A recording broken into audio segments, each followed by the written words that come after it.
Marcos, capítulo 12, a partir do versículo 41. Diz assim: Jesus sentou-se em frente do lugar onde eram colocadas as contribuições e observava a multidão colocando o dinheiro nas caixas de ofertas. Muitos ricos lançavam ali grandes quantias. Então uma viúva pobre chegou-se e colocou 2 pequeninas moedas de cobre de muito pouco valor. Chamando assim a si os seus discípulos, Jesus declarou: afirmo-lhes que esta viúva pobre colocou na caixa de ofertas mais do que todos os outros. Todos deram do que lhes sobrava, mas ela, da sua pobreza, deu tudo o que possuía para viver. Vamos orar novamente? Senhor, estamos diante da Tua palavra, pedimos que o Teu Espírito Santo possa falar conosco, assim como o Senhor falou conosco através desse louvor maravilhoso. É o que te pedimos em nome do Senhor Jesus. Amém. Queridos, de certa forma, esse texto desta viúva pobre, que deu apenas 2 moedinhas de cobre, por mais que o contexto em que está inserido fale de dinheiro, eu hoje gostaria de ampliar a aplicação deste texto de Jesus, dessas palavras de Jesus, para as prioridades da nossa vida. Uma realidade que eu e você vivemos, queira ou não, aceite ou não, concorde ou não, é que não dá para fazer tudo. Não dá para ter tudo. Não dá para você economizar e gastar ao mesmo tempo. Não dá para estar aqui e estar debaixo do seu edredom. Não dá para você não ir à faculdade e ter o diploma no final do curso. Não dá para ter tudo. E esta consciência de que não dá para ter tudo é o que nos possibilita fazer escolhas. Eu acho que a maturidade, ela vem com as pessoas mais idosas, porque elas começam a ter uma consciência maior do que nós temos, quando mais jovens, de que não dá para fazer tudo e que o tempo não é eterno. Então, o idoso não tem tempo mais para perder com bobagens. O idoso já não tem mais ânimo de colocar, às vezes, uma roupa ou um calçado que lhe gere desconforto simplesmente para agradar os outros. Então ele calça o sapato que ele quiser, porque ele preocupa apenas com o conforto dele. Ele percebe que conseguir o elogio das pessoas, que roupa bonita, que sapato bonito você tem, não é tão importante quanto o conforto e desfrutar de um conforto maior. A igreja evangélica brasileira, ela tem vivido uma fase que eu diria que as prioridades têm sido um tanto quanto confusas. E para explicar isso, eu gostaria que nós voltássemos para a década de 70. Na década de 70, tínhamos uma igreja evangélica que era muito pequena no Brasil. Uma igreja evangélica fundada por norte-americanos, missionários, principalmente norte-americanos, que saíram de sua nação e vieram para o Brasil, não apenas trazendo o evangelho, mas trazendo consigo toda uma cultura americana de viver o evangelho.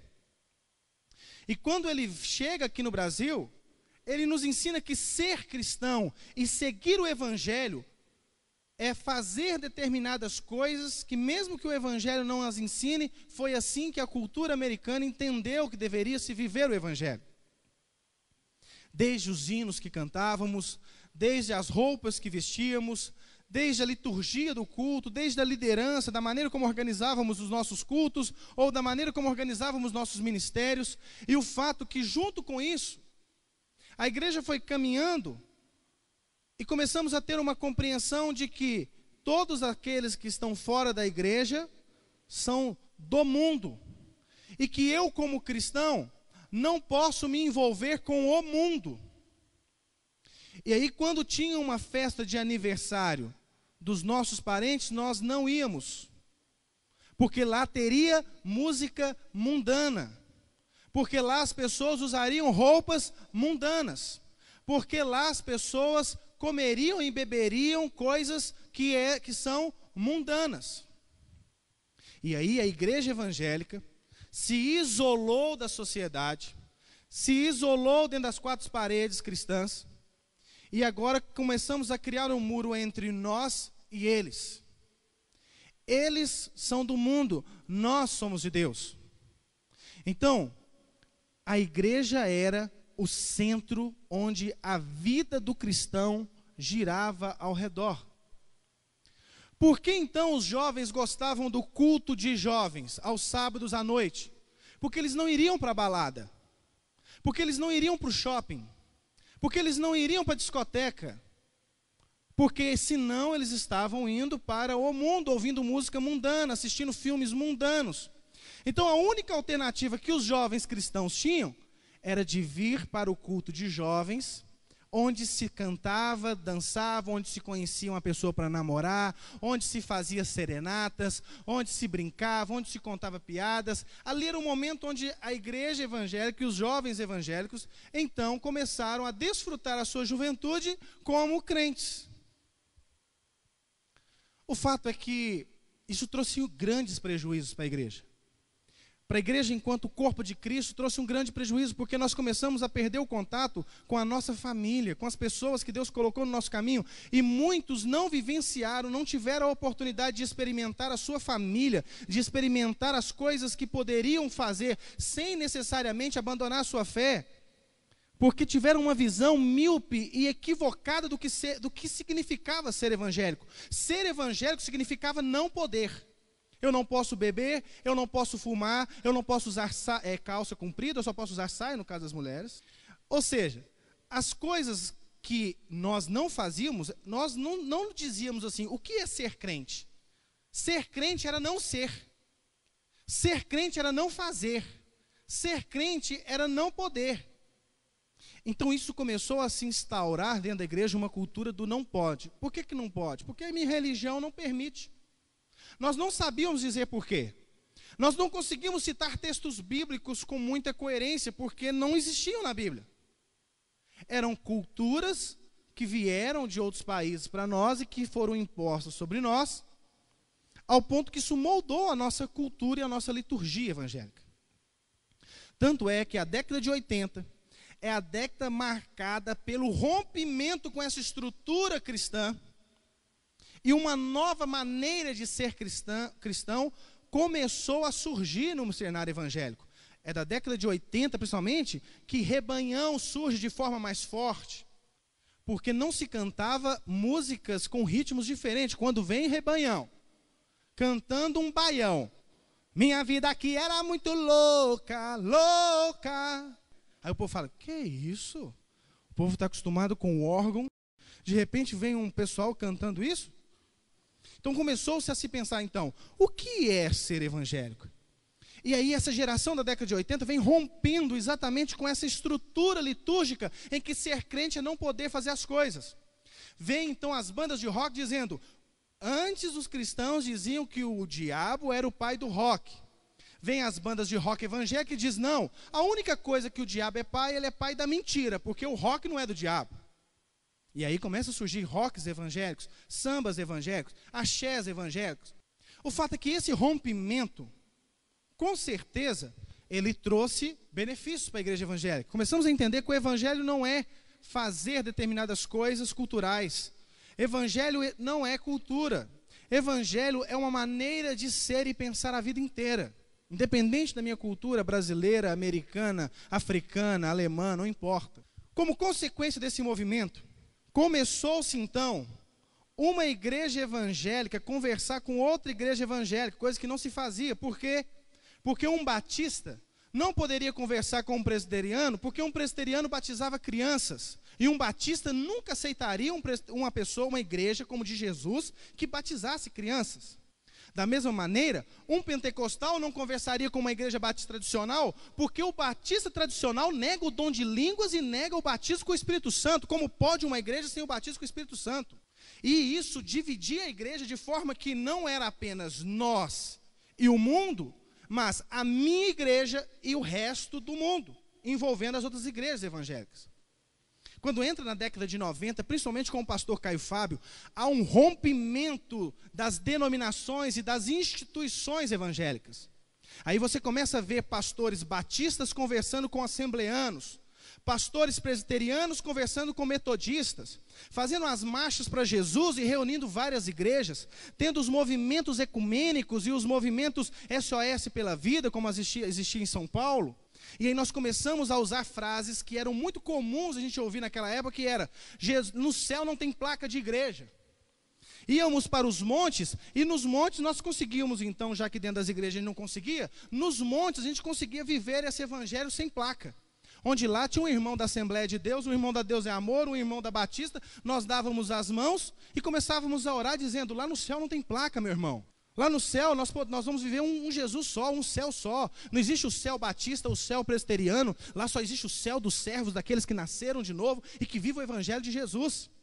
E aí então, olha para você ver, da década de 70, em que havia uma igreja, uma forma de fazer, um jeito de ser, vai para a década de 80 e a liturgia e a musicalidade evangélica ela é alterada.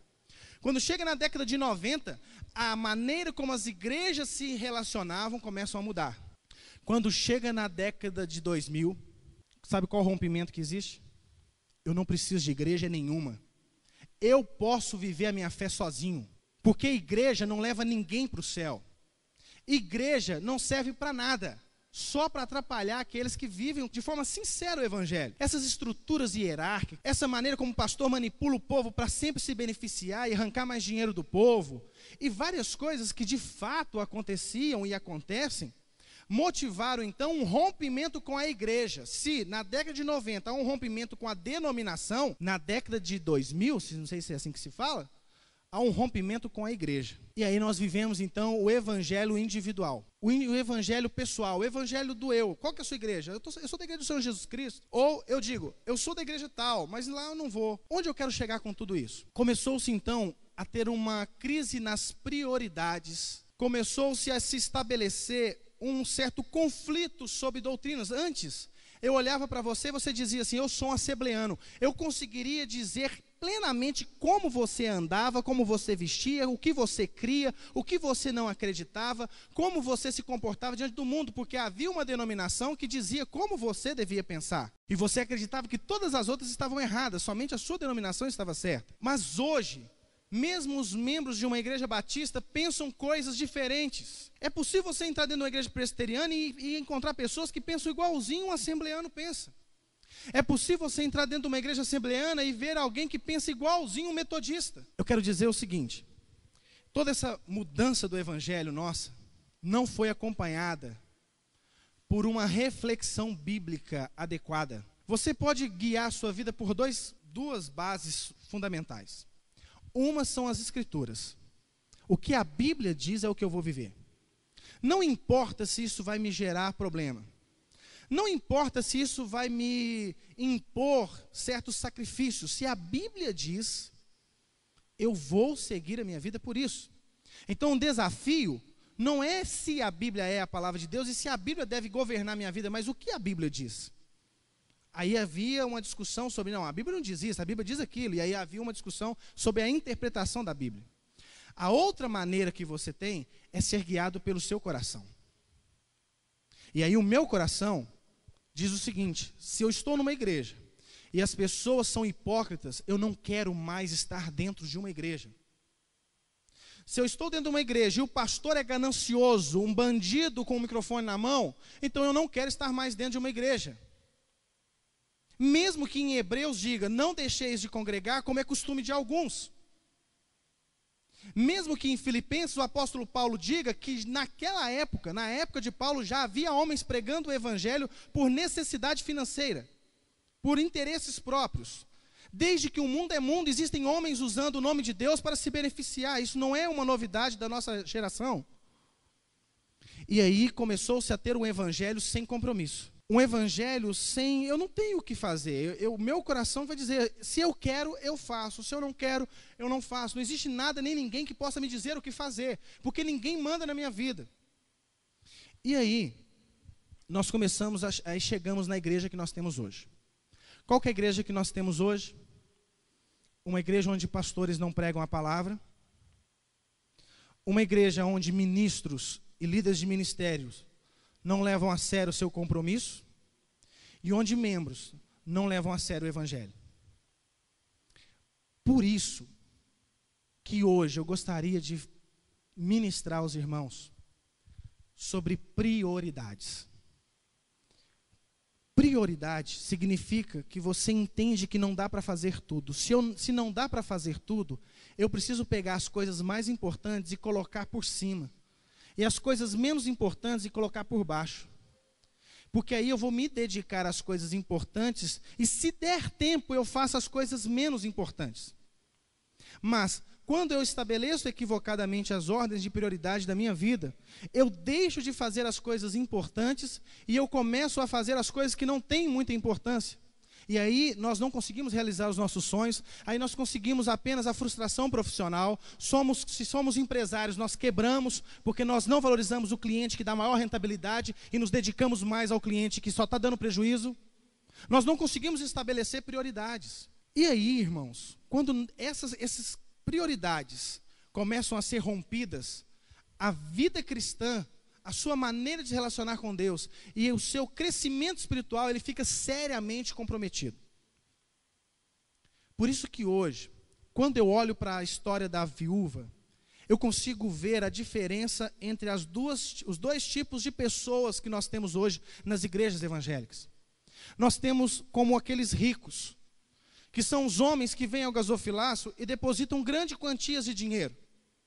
Mas essa grande quantia de dinheiro que é depositada aqui no gasofilácio não muda se ele quer comer um lanche no shopping, porque ele ainda tem muito mais dinheiro no banco.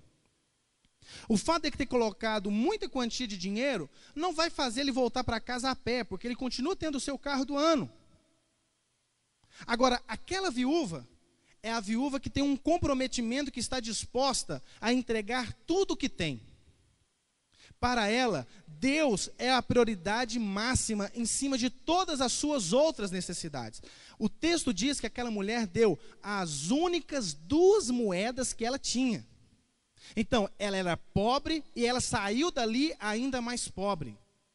Por isso que Jesus define aqueles que se entregam ao Senhor e aqueles que apenas entregam as sobras ao Senhor. E aí, querido, por isso que o título da minha mensagem nessa noite é: onde está o seu coração? Onde está o seu coração? Se o seu coração está em você próprio, você nunca vai fazer nada que comprometa o seu conforto, os seus sonhos, os seus desejos e as suas vontades. Mas se o seu coração está no Senhor, então você não será manipulado por pastores querendo arrancar todo o seu dinheiro, até seu vale transporte, fazer você ir a pé para casa. Mas você vai se comprometer a conhecer as Escrituras e saber o que Deus quer para a minha vida.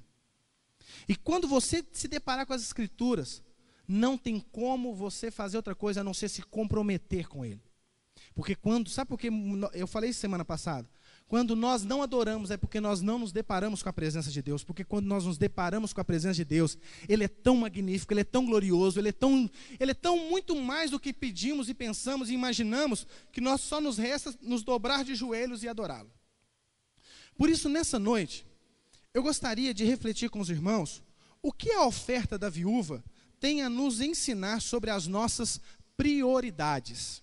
Quando falo prioridades, estou falando da maneira como você investe o seu tempo, a maneira como você investe os seus talentos, a maneira como você investe os seus recursos, a maneira como você investe tudo que você é e tudo que você tem.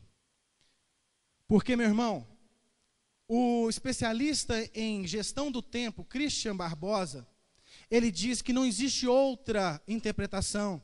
Quando você não vai ver os seus pais porque você está muito ocupado, não existe outra interpretação do que dizer que os seus pais é menos importante do que o que você está fazendo. Porque quando eu deixo de fazer algo porque estou fazendo outro, eu estou dizendo que o que estou fazendo é mais importante do que deixei de fazer. Por isso que, quando nós olhamos para a história da viúva, ela tem muito a nos ensinar sobre se queremos realmente ser um cristão independente, não queremos nos sujeitar a líderes manipuladores, não queremos nos associar a cristãos hipócritas. O mínimo que você tem para, se quiser ainda continuar a ser um cristão, é pelo menos continuar com Cristo. E para continuar com Cristo, ele não abre mão das prioridades dele. Jesus não vai mudar a agenda dele para se adequar à sua agenda. Jesus não vai deixar de cumprir o plano de Deus, a vontade do Pai, para cumprir a minha e a sua vontade. Então, se quisermos andar com Jesus, teremos que andar na direção que ele está andando. Teremos que abrir mão dos pesos que carregamos em nossas costas, porque não suportaremos andar com ele o caminho que ele está trilhando. E teremos que fazer a vontade de Jesus. E só existe uma forma de conhecermos a vontade de Jesus hoje, através das Escrituras. Então vamos lá. O que a oferta da viúva tem a nos ensinar sobre nossas prioridades?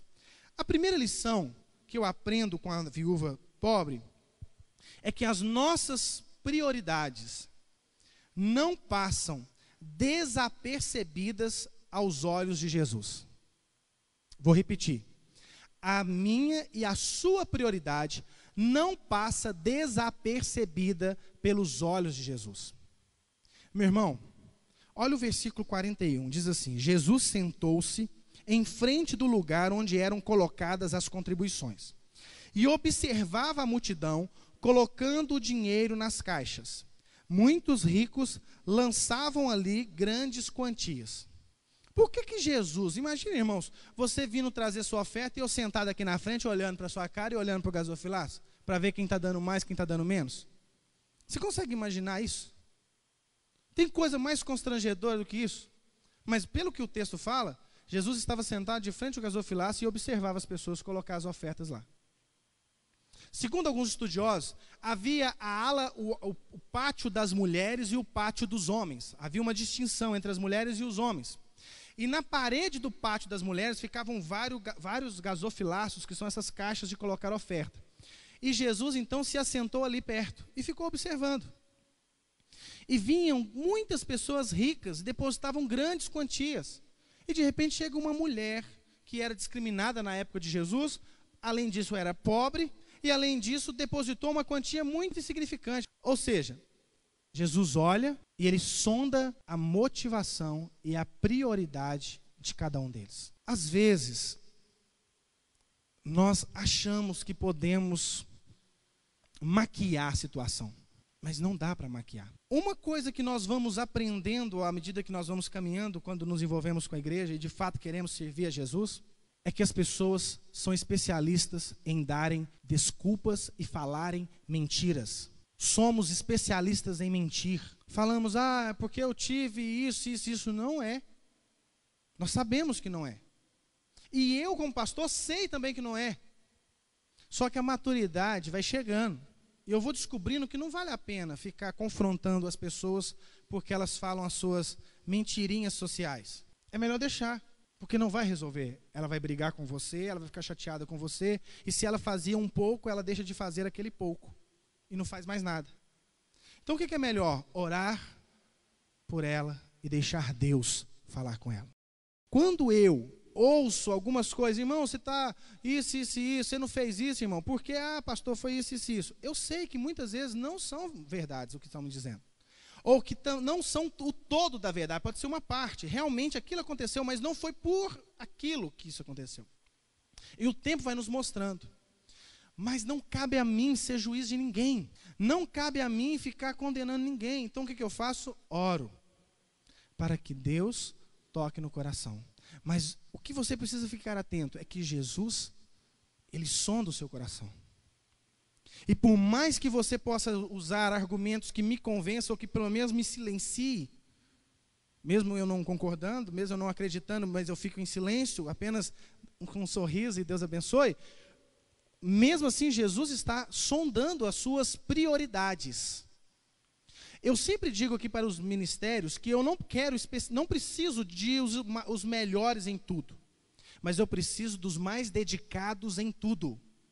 Eu não quero os melhores técnicos, mas eu quero os mais dedicados. Não preciso ter o melhor baterista, mas eu preciso do baterista mais dedicado do mundo aqui. Percebe que quando Jesus olha para aquela mulher, Jesus não comparou o dinheiro que ela tinha. É sinal que a quantidade matemática ou de medida do que você faz para Deus não tem valor nenhum. Ah, mas eu vou na igreja todos os dias e o outro irmão só vai 2 dias por semana, 2 vezes por mês. Isso não quer dizer nada. Porque talvez o irmão só possa vir aqueles 2 dias que ele vem. Mas toda vez que ele pode, ele vem. Agora, muitas vezes nós podemos e não fazemos. Jesus diz, se você pode fazer o bem e não faz, você peca. Jesus não diz assim, se você não pode, olha, eu não posso ajudar a igreja nesse sentido, eu não posso falar de Jesus para outra pessoa, eu não posso fazer isso. Tudo bem, Jesus nunca vai te cobrar pelo que você não pode fazer. O que Jesus vai nos cobrar é por aquilo que nós podíamos e nós não fizemos. Por quê? Porque tudo que você tem, tudo que você é, foi dado por Deus. Ele te deu. Quando eu chegar diante de Jesus como pastor, Jesus vai me perguntar assim, quantas ovelhas tinha na sua igreja? Ah, pastor, Jesus, a gente tinha lá umas 70 pessoas. Ah, pouco, né? Pequena, né? Não é isso que ele vai perguntar. Ele vai falar assim, como você cuidou das 70? Como você cuidou das 30? O que você fez? Quando você pregou o que a minha palavra dizia ou o que era mais conveniente para você? Ou porque aquilo ia agradar o coração das pessoas, e dizer, nossa, que pastor bom, que pastor maravilhoso, que pastor bonzinho, vamos chamar meu vizinho para vir também, vem cá para você ver, tem um pastor que é diferente, ele é legal, ele não cobra da gente essas coisas que os outros pastores chatos cobram, não. O critério que nós temos que avaliar é como estão as suas prioridades. Vamos pegar um outro texto, para saber se realmente não é um ponto isolado. Marta e Maria. Jesus vai visitar 2 amigas dele. Marta e Maria, irmã de Lázaro, aquele que ressuscitou. Quando Jesus chegou sem avisar. Então você já imagina, você chega uma pessoa muito importante na sua casa, geralmente Jesus era acompanhado de uma multidão de pessoas. Então ele chegando na sua casa, você não tem um café, você não tem nada, a cozinha está cheia de louça, né? A sala, os meninos tiraram os sapatos, jogaram as meias, tudo na parede, grudou tudo na parede, as meias dos meninos. E aí de repente, Jesus chega na porta, você fica doido. Quando Jesus entra, Marta fica desesperada e corre, e começa a lavar vasilha, e começa a preparar o café, e começa a olhar o pão, manda o Joãozinho lá na padaria para buscar um pão, uma rosca, e começa a varrer a casa e organizar. Sabe o que Maria faz? Maria senta e começa a ouvir Jesus. Que casa que nada, Jesus está aqui, depois eu arrumo essa casa. Jesus está aqui, eu vou ouvir Jesus. E aí Marta fica desesperada e ela não se aguenta, ela faz uma gafe maior ainda que a bagunça da casa dela, que ela chega e fala assim, Jesus, peraí, eu fico aqui sozinha com o trabalho, enquanto Maria fica aí, minha irmã fica aí só sentada te ouvindo, você não vai falar para ela me ajudar, não? O que Jesus fala para Marta? Marta, Marta, você está agitada e preocupada com muitas coisas, mas apenas uma é necessária. Maria escolheu a boa parte, e esta não lhe será tirada. O que Jesus está dizendo? As suas prioridades, Marta, estão erradas. Você acha que a casa arrumada é mais importante do que me ouvir, do que estar na minha presença. Você julgou errado. Me servir não é tão importante quanto estar comigo. Fazer a minha obra não é mais importante do que estar na minha presença. É por isso que quando Jesus cita a história lá dos homens que chegaram diante dele e diz assim, Senhor, nós curamos no teu nome, Senhor, nós expulsamos demônios, Senhor, nós pregamos o teu evangelho, e Jesus diz, apartai-vos de mim porque eu não vos conheço. Quem são vocês? Vocês prestavam serviço para mim, mas eu não conheço. E o critério para estar comigo é ser meu amigo e não ser meu empregado. Em João capítulo 15, Jesus diz assim, já não vos chamo mais servos, porque o servo não sabe o que se passa com seu senhor, mas vos chamo de amigo. E não existe amor maior do que o de alguém que entrega a sua vida pelos seus amigos. Por isso, irmão, primeira lição que a história da mulher viúva, pobre, me ensina sobre as minhas prioridades é que Jesus não está desapercebido, os olhos de Jesus não estão fechados. Às vezes você fica assim, não, ninguém valoriza o que eu faço, ninguém me elogia quando eu organizo isso, quando eu faço aquilo. Meu irmão, Jesus está olhando. Ah, mas eu não faço tanto quanto aquele irmão faz. Olha o tanto que o irmão faz. Não interessa o que aquele irmão faz. Porque se aquele irmão faz muito, mas podia fazer o triplo, a cobrança será não pelo que ele fez, mas pelo que ele podia ter feito. E a mesma coisa é com a gente.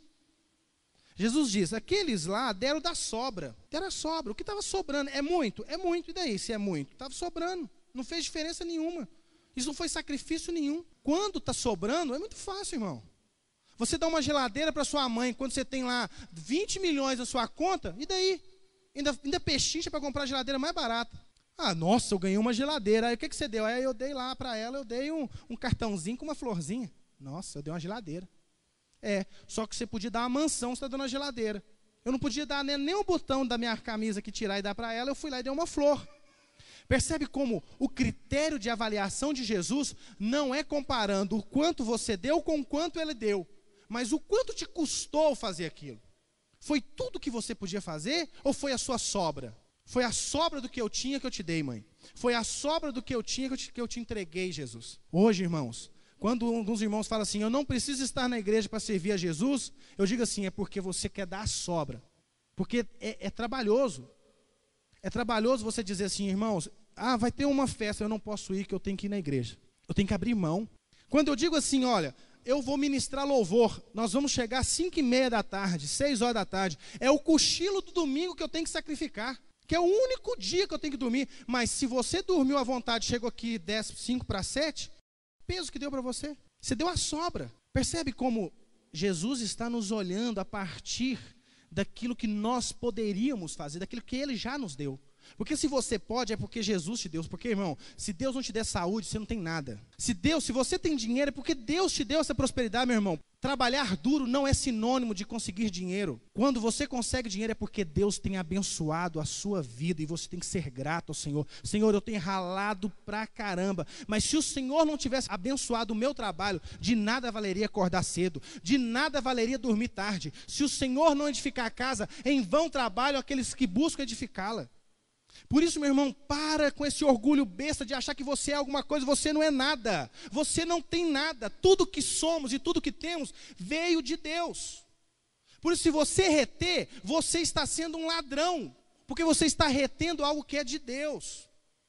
Por isso que se passa alguém na sua porta e você pode ajudar, ajude. Se uma pessoa precisa apenas, tem pessoas que precisam apenas que você pare e as escute, dê um pouco de atenção para as queixas dela. E você pode fazer isso. Mas você está muito preocupado consigo mesmo, que você não tem tempo para ouvir os outros. Você ouve tanto o seu coração, você ouve tanto os seus sonhos, que você não tem tempo para ouvir os outros. Sou eu. Nós não temos tempo, nós não temos interesse por nada que não fale de nós, que não seja por nós. Por isso, primeira lição que eu aprendo com a mulher, a viúva pobre, é que Jesus está observando, Jesus está olhando, Jesus está vendo o que nós estamos fazendo com os recursos que Ele nos deu. E eu não estou falando só de dinheiro, estou falando do seu tempo, estou falando da sua qualidade, estou falando da sua habilidade, eu estou falando dos seus dons, eu estou falando de tudo que você é e de tudo que você tem. Sabe por quê? Não estou falando simplesmente de dinheiro, porque é muito fácil dar dinheiro se a motivação não for correta. Se você dá porque você acredita que Deus vai te dar 7 vezes mais, você é um ganancioso. Você não está dando nada, você está investindo o seu dinheiro porque você pretende sacar lá na frente 7 vezes mais. Segundo, a segunda lição que eu aprendo é que as nossas prioridades não são avaliadas por aquilo que falamos, mas nem por nossa aparência, mas por nossas atitudes. Olha o versículo 42. Ele diz assim: então, uma viúva o quê? Pobre, chegou-se e colocou 2 pequeninas moedas de cobre, de muito pouco valor. O versículo 41 termina assim: muitos ricos lançavam ali grandes quantias. Provavelmente, Jesus não conhecia aquelas pessoas. Jesus não ficava. Se tem um lugar que Jesus não ficava muito em Jerusalém, era Jerusalém e era nos templos, no templo, não ficava. Jesus geralmente ficava nas aldeias, porque ele tinha que anunciar o evangelho dele. Ele não podia ficar lá, ele ia e anunciava o evangelho dele. Ele foi para Jerusalém quando ele tinha que morrer. Ele vai para o templo para morrer. A verdade é essa. E aí o que aconteceu? Jesus não conhecia nem os ricos nem os pobres. Como que Jesus percebeu que um era rico e a outra era pobre? Pela aparência. Ele olhou para a roupa ali e falou assim, olha, para comprar essa camisa aí, filhão, um cara tem que ter bala na agulha. Então tem que ter dinheiro. Se não tiver dinheiro, o cara não vai comprar. Então esse é rico. E aí vem uma senhora com a roupa provavelmente toda detonada. Porque se tudo que ela tinha era 2 moedinhas de cobre, que eu imagino os 5 centavos, que é aquela moedinha que tem uma corzinha mais de cobre, e ele deposita ali, imagina que fosse hoje, então, 10 centavos. Se tudo que aquela mulher tinha era 10 centavos, imagina, então, a situação da roupa dela. Imagina a situação da família dela. Então, Jesus olhou para ela e olhou para eles. Quem olhasse e falava assim, nossa, quanta generosidade. Olha quanto dinheiro esses homens bem-sucedidos estão doando para a igreja. Se a gente fosse olhar pela aparência, nós íamos dizer que aquela mulher deu pouco, não deu quase nada. Insignificante, o que eu ia pagar com 10 centavos? Não é nada. Talvez muitas pessoas estão nos bancos da igreja, ou talvez nem venham à igreja, porque acham que não tem nada a fazer. O que eu posso fazer? Eu não consigo fazer nada, não. Eu sou um quase ninguém, eu sou um Zé Ninguém. Só que Jesus, ele está olhando, são as atitudes. É o desejo de se entregar, é o desejo de fazer, é o desejo de realizar. Coisa que nós mais hoje estamos enfrentando dificuldade nas igrejas, de forma geral, é que a igreja é especialista em falar. Nós falamos demais, irmãos. Nós prometemos demais e nós fazemos muito pouco. Às vezes você conversa com a pessoa, fulano, você pode olhar isso para mim? Pode deixar que eu vou olhar, que eu vou fazer. Pode contar comigo, eu já estou pensando nisso, isso e isso, eu vou fazer isso. Passa um mês, nada foi feito. Passa 2 meses, e aí? Não, pode ficar tranquilo que isso aqui eu vou organizar, eu vou fazer, não sei o que lá. Nada foi feito. E aí nós começamos a falar, às vezes vale a pena fazer o quê? Irmão, muito obrigado, pode deixar. Estou vendo que você está ocupado, deixa que eu faço. E aí você pega para fazer. Só que aí você rompe todo um processo. Eu estava lendo um livro do César Castellanos, não sei se os irmãos conhecem, mas ele foi o idealizador e o fundador do modelo G12, no mundo inteiro. Ele contou uma história que eu achei interessante. Diz ele que a igreja dele cresceu muito e ele ia pregar em outras igrejas e muitas vezes ele deparava com irmãos que diziam, pastor, eu me converti na sua igreja, aí depois eu vim para cá, para essa igreja. Ele, que bom, meu irmão, que benção que você está firme com Jesus, continue assim, que benção, maravilhoso, e saia feliz. E ele ia pregar em outra igreja e vinha outra pessoa e dizia, pastor, que bom que o senhor está aqui, pastor, eu me converti na sua igreja, mas hoje eu estou aqui. E ele começou a ficar muito feliz com isso. Aí diz ele que uma vez ele estava orando e Deus falou no coração dele assim, por que você está feliz? Ele falou, Senhor, porque as pessoas, independente da igreja, da instituição, elas estão na igreja, elas estão servindo a Jesus, elas estão me servindo porque eu fiz o trabalho, porque eu mandei para você fazer e você não fez. As pessoas se converteram lá e foram para outra igreja porque lá você não cuidou delas, eu mandei elas para a sua igreja e você não cuidou delas.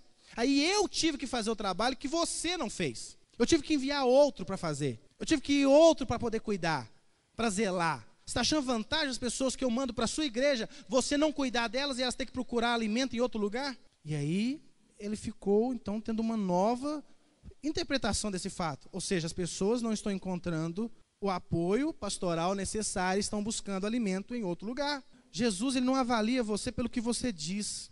Jesus não avalia por quanto que você é bonitinho, o quanto que você parece crente, o quanto que você... Nossa, que bênção! Quando Jesus olhou para aquela mulher, ele olhou a atitude dela. Ele viu que a atitude dela, para ela fazer aquilo, lhe custou algo. Você acha que Jesus morrer na cruz do Calvário não custou nada para ele, não?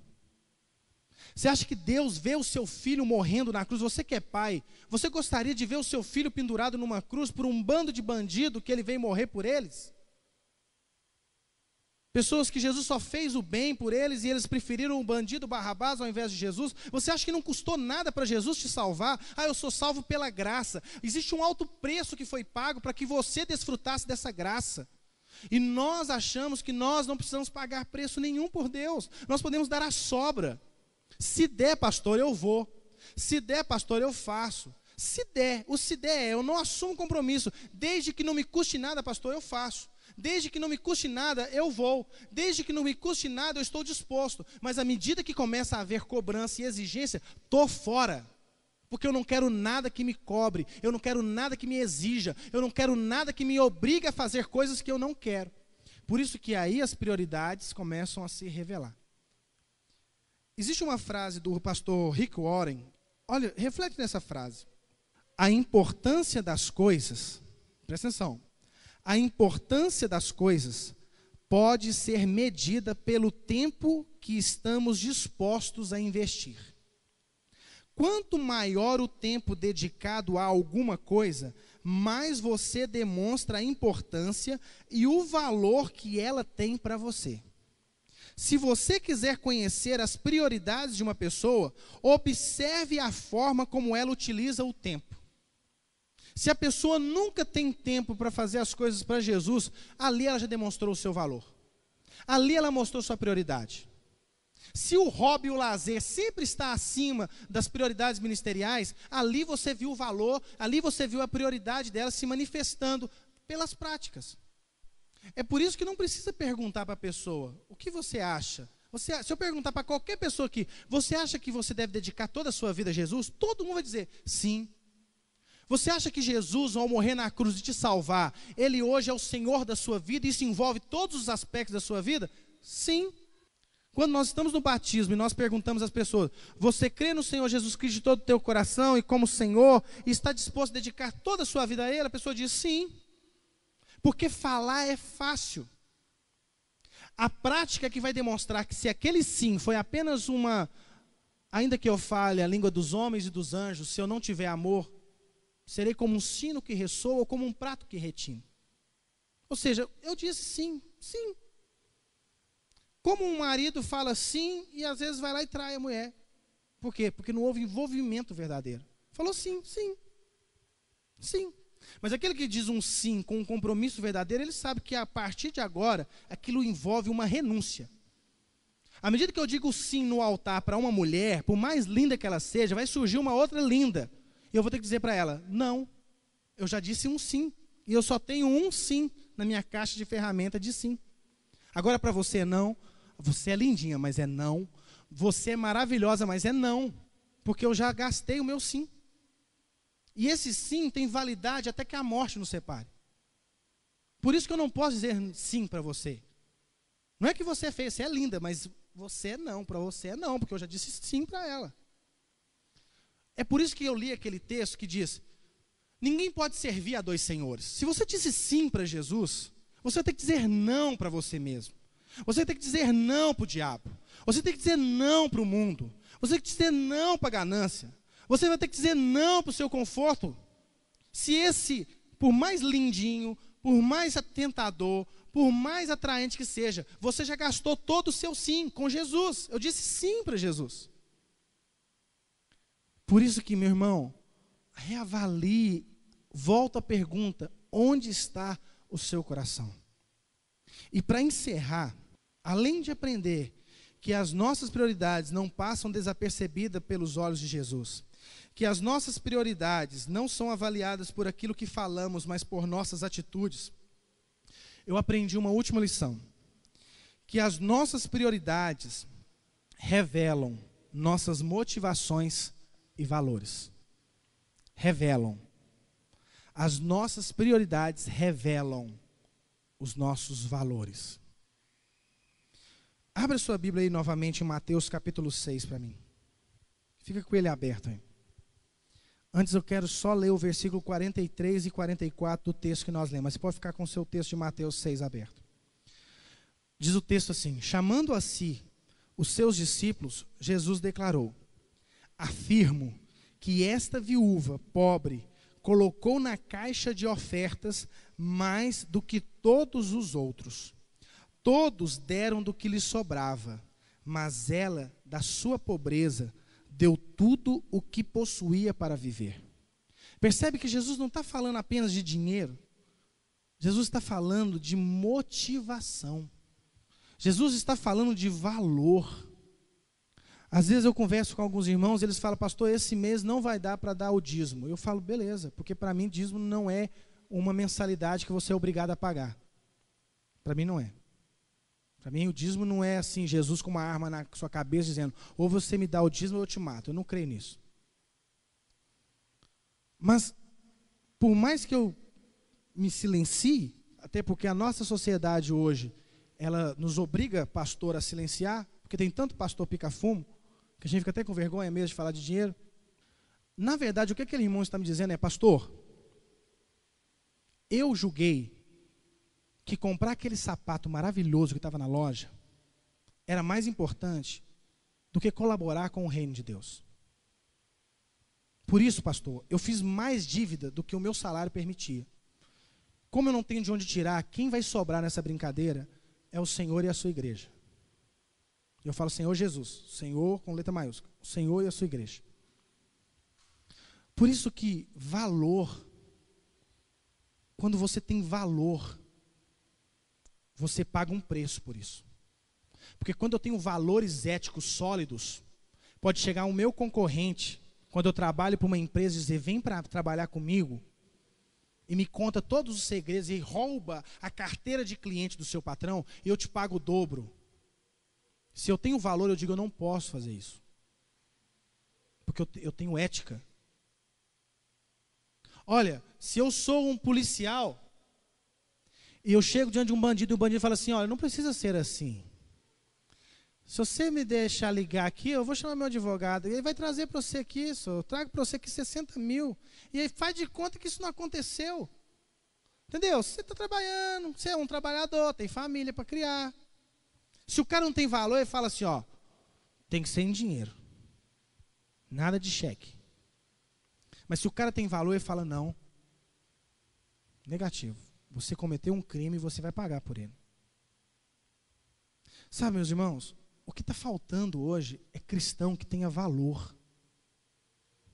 São pastores que tenham valor. São pastores que estejam dispostos a ensinar o que Deus quer, mesmo que o povo não queira ouvir.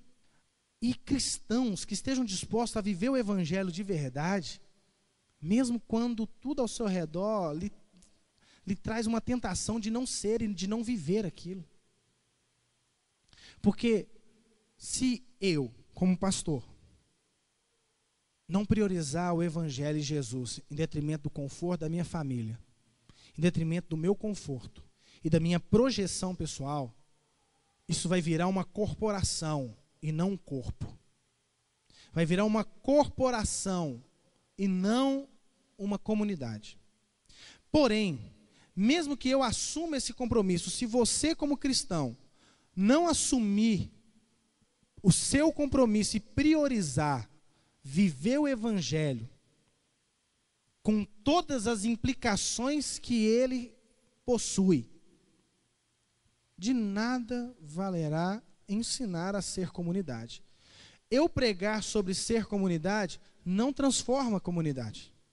Você precisa ouvir essa verdade. Conhecereis a verdade e a verdade vos libertará. Se você tem dúvida, vai para as Escrituras. Veja se o que eu estou falando está nas Escrituras mesmo. Sabe por que eu falo com maior tranquilidade e autoridade sobre isso, irmão? Porque essas palavras não são minhas, elas são do Evangelho, está na Bíblia. E eu estou cativo às Escrituras. Se qualquer um chegar à conclusão de que o que eu estou ensinando não está na Bíblia, você não tem apenas o direito, você tem o dever, você tem a responsabilidade como cristão de me corrigir como seu irmão em Cristo. Porque o que eu quero para essa igreja é o Evangelho. O Evangelho é a boa nova de Deus, o Evangelho é a esperança de Deus, o Evangelho é a notícia boa que chega e diz, você estava morto em pecado, mas Deus entregou o seu Filho na cruz do Calvário por mim e por você, e hoje você pode ter nova vida nele. Só que o problema é que o Evangelho, quando não pode ser pago, o Evangelho existe um outro preço, e o preço que o Evangelho exige é a sua vida. É um preço muito mais alto do que um envelope cheio de dinheiro nessa caixinha. A sua vida envolve tudo que você é e tudo que você tem. Por isso, meu irmão, se você está levando a sua fé de forma relaxada, mude as suas prioridades. Culto não é para vir quando der, culto é para vir sempre, porque adorar a Deus é uma responsabilidade de todo cristão. E não apenas vir para assistir, mas para ministrar na vida um do outro. Se você está exercendo o seu ministério, se você toca, se você lidera, se você organiza, se você já faz qualquer coisa na igreja e acha que já faz demais porque os outros não fazem, você está equivocado, porque Deus não vai te julgar à luz dos outros, Ele vai te julgar a partir daquilo que você podia fazer e não fez. Por isso eu, como pastor, não posso ver a igreja caminhando para um relaxamento de quando der faço, quando der dizimo, quando der participo, quando der, nunca vai dar. Porque sempre haverá coisas se apresentando mais importantes do que Jesus Cristo, do que o Evangelho, porque foi isso que Jesus enfrentou na tentação com o diabo. Se você me adorar aqui agora, eu vou te dar todos os reinos do mundo. Se você está com fome, transforma essas pedras em pães. Se você crê nas Escrituras, então atire-te daqui, porque está escrito: aos teus anjos darei ordem ao teu respeito, para que não tropece em pedra alguma. E Jesus foi e disse: não, porque está escrito, nem só de pão viverá o homem, mas de toda palavra que sai da boca de Deus. Não, porque também está escrito: não tentarás o Senhor vosso Deus. Não, porque está escrito: ao Senhor teu Deus adorarás, e somente a Ele prestarás culto. Jesus não mandou sair, Jesus não fez nada, Jesus citou as Escrituras. Porque o que fundamenta um cristão verdadeiro não é o arrepio na nuca, não é a roupinha diferente, é as Escrituras. Se você não está de acordo com as Escrituras, você não está seguindo a Jesus Cristo. E nas Escrituras não existe espaço para o se der eu vou, se der eu faço, se der eu estou lá, se der não. O Evangelho é compromisso. Eu vou estar lá porque eu tenho um compromisso. Quando você tem um compromisso, você cumpre. Você não fala para a sua noiva assim: aqui, vai lá, é dia 7, nosso casamento, você vai lá, se der eu vou lá. Você fala isso para sua noiva? Você não fala assim para o seu patrão assim: ó, nós vamos ter uma apresentação comercial, tá? Se der eu vou lá. Ninguém faz isso. Por que com Jesus e com o Evangelho é se der eu vou lá, se der eu faço, se der eu dou? Isso não é Evangelho. Isso pode ser qualquer coisa, mas não é Evangelho. Por isso eu quero encerrar essa pregação com uma pergunta. Está todo mundo com Mateus 6? Versículo 21 diz assim: pois, onde estiver o seu tesouro, aí também estará o seu coração.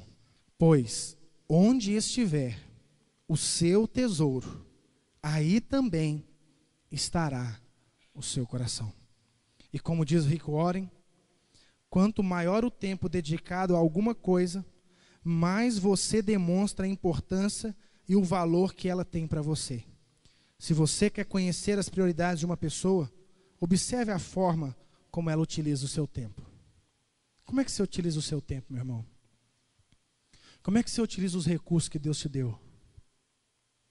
Quando o nosso coração está em algo, não existe problema no nosso coração em dedicar tempo. Nós estamos doidos para que aquilo aconteça.